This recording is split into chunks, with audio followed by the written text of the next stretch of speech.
Bonjour à tous, je tiens à vous remercier pour l'intérêt que vous accordez à mes vidéos tutoriels. Et cette vidéo va concerner l'introduction à la formation pratique de Photoshop.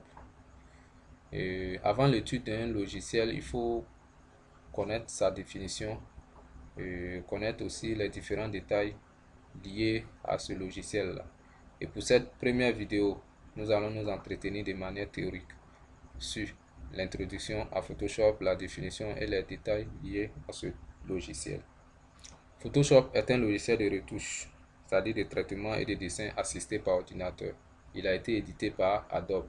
Il est principalement utilisé pour le traitement de photographies numériques, mais il sert également à la création d'images. Nous précisons aussi que Photoshop est un logiciel travaillant essentiellement sur des images matricielles. Parlant d'images matricielles, ce sont des images 4 de points, en anglais appelées bitmap, des images constituées d'une matrice de points colorés, c'est-à-dire constituées d'un tableau d'une grille où chaque case possède une couleur qui lui est propre et est considérée comme un point. Il s'agit donc d'une juxtaposition de points de couleur formant dans leur ensemble une image.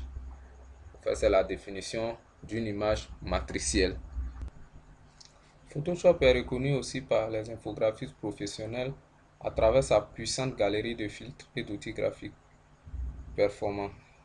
Son utilisation est maintenant enseignée dans les écoles de nos jours, utilisée dans les écoles de beaux-arts et par la grande majorité des studios et agences de création. Nous allons poursuivre avec les détails liés à Photoshop. Photoshop possède son propre format de fichier. C'est le format avec extension .psd. Il permet de conserver distinct les différents calques formant l'image afin de les manipuler séparément. Photoshop accepte également d'importer et d'exporter des fichiers dans les formats les plus courants, c'est-à-dire les formats GIF, les formats JPG, TIFF, PNG, etc. Et il y a un ensemble d'éléments qu'offre Photoshop et nous allons ici les énumérer à travers des points. Et il offre au système de trier et d'organiser des fichiers permettant l'application d'une opération sur plusieurs fichiers simultanés. Il offre des outils de dessin en mode bitmap, c'est-à-dire c'est les outils pinceau, crayon, les formes géométriques que nous allons voir. Il offre des outils de dessin vectoriel de formes géométriques libres, c'est l'outil plume.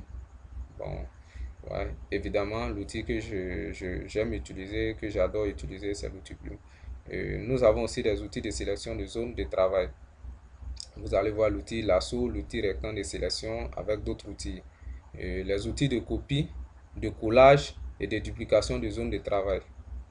Il offre aussi des outils de manipulation de calque, des outils de manipulation de calque associés aux outils de manipulation de la palette de couleurs, c'est-à-dire le changement de palette, les réglages colorimétriques, de luminosité, de contraste, de saturation, etc.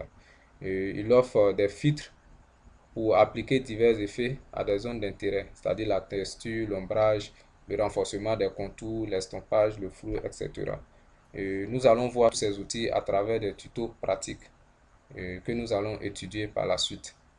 Nous avons fini l'introduction à Photoshop. Je tiens à vous dire merci. Merci et à la prochaine vidéo qui nous parlera de l'environnement de Photoshop. Et nous allons pour la première fois découvrir l'interface de Photoshop.